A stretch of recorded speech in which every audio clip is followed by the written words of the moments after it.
नमस्कार साथियों, UP triple SC junior assistant की फाइनल आंसर की जारी होने के बाद यह लगभग साफ हो चला है कि आयोग अगर अपनी छवि सुधारना चाहता है तो उसका केवल एक ही रास्ता है कि गंगा जल से अपने आप को धो ले, क्योंकि काम करके तो यह अपनी छवि नहीं सुधार पाएगा। क्योंकि जिस तरह से जूनियर असिस्टेंट का पेपर 1 फरवरी को हुआ था, कब पेपर हुआ था? 1 फरवरी को पेपर हुआ था और 2 फरवरी के दिन इन्होंने आंसर की जारी कर दी थी अगले ही दिन। और अब एक तो फाइनल आंसर की जारी करने में इन्हें 4.5 महीने का लगभग वक्त लग गया। पता नहीं कौन से क्वेश्चन बनाए थे जिसके फाइनल आंसर की देने में 4.5 महीने का समय लगा। ठीक है, और उसके बाद भी इन्होंने आंसर की जो फाइनल जारी की है, ऐसी आंसर की जारी की है जैसे लगता है कि आयोग खुद जानबूझकर इस भर्ती को फंसाना चाहता है। क्योंकि जिस तरह से आंसर की आई है, इसके बाद सीधे सीधे ये चीज है कि बच्चे ज्यादातर यही कह रहे हैं कि हम तो कोर्ट जाएंगे, और कोर्ट जाना बनता भी है।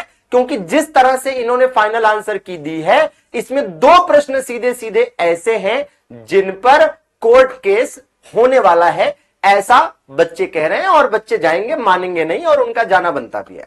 मामला पूरा क्या है, एक बार पूरी बात को समझ लेते हैं। बाकी आयोग है, अपने हिसाब से चल रहा है। सही बताऊं तो सरकार की तरफ से यह कार्रवाई होनी चाहिए कि आयोग के ऊपर एक कमेटी बिठा दे और जांच कराए प्रॉपर कि आयोग क्या कर रहा है, कैसे कर रहा है, कहां कमियां हैं, क्या दिक्कतें हैं। एक एक अधिकारी नपेगा और जिस दिन कच्चा चिट्ठा खुलेगा उस दिन क्या होगा ये ईश्वर जानता है केवल कि क्या चल रहा है। जिस तरह से कार्यप्रणाली है इनकी, केवल नौकरियों का पहाड़ खड़े किए हैं ना, विज्ञापनों का पहाड़ खड़ा कर रहे हैं। विज्ञापनों का पहाड़ खड़ा करके पता नहीं क्या करेंगे, लास्ट में आप जानते हैं कि क्या करेंगे। खैर जो भी है, फिलहाल इस पर बात कर लेते हैं। अब इसमें आप देखिएगा कि क्वेश्चन नंबर 4 जो है हिंदी वाला, हिंदी हमारे देश की राजभाषा है, प्रदेश की भी, और हिंदी के ही 3 प्रश्न जो है इन्हें गलत, मतलब 3 प्रश्न ऐसे दिए कि तीनों में खुद ही उलझ गए। 3 में से एक तो फिर भी ठीक है, लेकिन 2 प्रश्न, एक निरोग वाला और एक प्रसाद वाला, इन दोनों में ऐसा ये फंस गए और ऐसा इन्होंने इस भर्ती को फंसा दिया है अब कि आगे प्रभु जाने की क्या होगा। खैर, तो देखिए एक चौथा क्वेश्चन जो था आपका शब्द के शुद्ध रूप का चयन करने वाला, मैं आपको प्रश्न भी दिखाता हूं। ठीक है, तो इसमें मामला क्या था कि भैया ये प्रश्न था कि शब्द के शुद्ध रूप का चयन कीजिए। तो इसमें क्या था कि आंसर बच्चों ने पहले क्या लगाया था, प्रसाद लगाया था।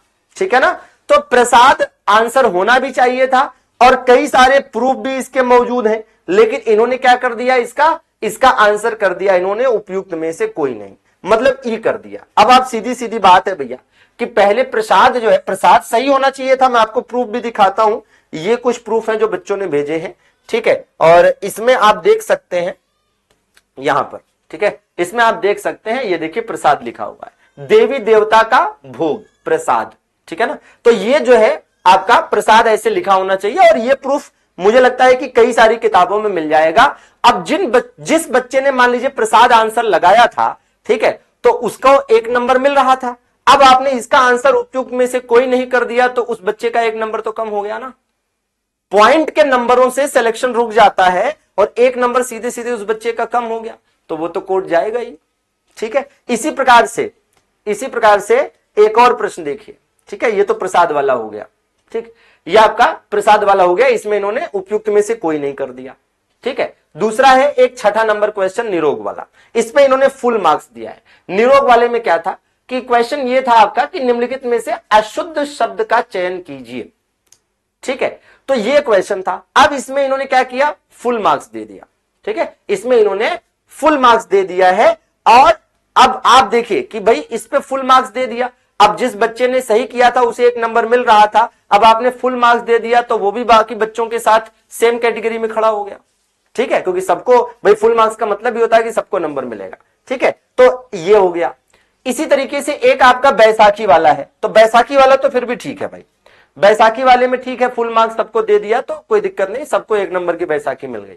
ठीक है, और एक 72वां क्वेश्चन था कंप्यूटर का, यूपीआई वाला जो था उसमें ई कर दिया है। तो इसमें थोड़ा सा यह है कि भाई उस तरह का प्रूफ नहीं मिल पाया है।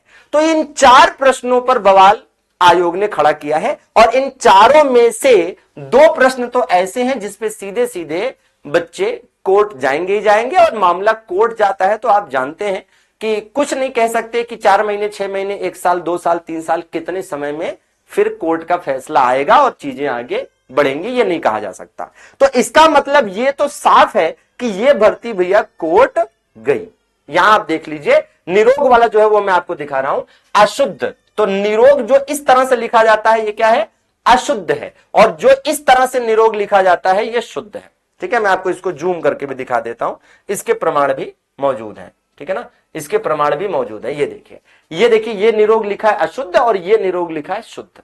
ठीक है भैया।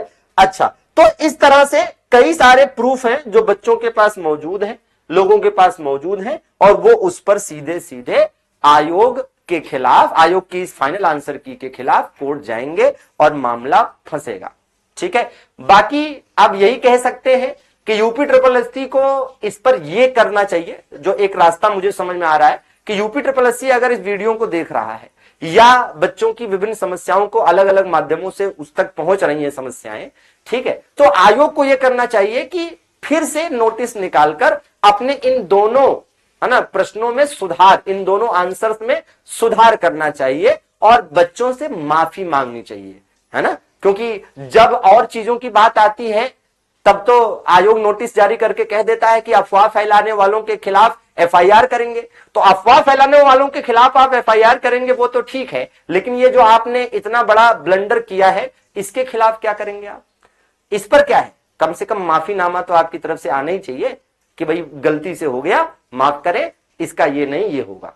ठीक है, तो फिलहाल देखते हैं आगे क्या कुछ इस पर अपडेट मिलती है। बाकी जूनियर असिस्टेंट 5512 जो है उसका भी फाइनल रिजल्ट अभी तक आ जाना चाहिए था, वो भी फंसा के रखे हुए हैं। ऐसी दर्जनों भर्तियां हैं जो कि फंसी हुई हैं और लगातार इसके खिलाफ आवाज उठाई जा रही है। बच्चे जा भी रहे हैं आयोग की प्रभु दे दीजिए, लेकिन प्रभु सारी भर्तियों का, ठीक है, जो रिजल्ट है वो एक साथ देना चाहते हैं और अगले महीने में, है ना, जैसे इलेक्शन हो तो 1 महीने पहले सारी भर्तियों का रिजल्ट दे दो, माहौल बना लो, ठीक है, बस हो अल्लाह हो गया कि वाह वाह वाह वाह वाह वाह क्या बात है। ठीक है, तो खैर जो भी है देखते हैं आगे क्या कुछ अपडेट रहते हैं, जुड़े रहिए हमारे साथ। हो सकता है कि ये समस्याएं आयोग तक पहुंचे तो आयोग इस पर कोई, ठीक है, संशोधन करने के लिए कोई नोटिस जारी करे तो मामला बन जाएगा, नहीं तो फिर भर्ती कोर्ट ही जाएगी, इसमें कोई दो राय अब बची नहीं है। चलिए, बाकी जुड़ने के लिए आभार। चैनल पर नए हो तो सब्सक्राइब कर लीजिए ताकि आप तक जानकारियां और भी पहुंचाते रहें। धन्यवाद, थैंक यू वेरी मच।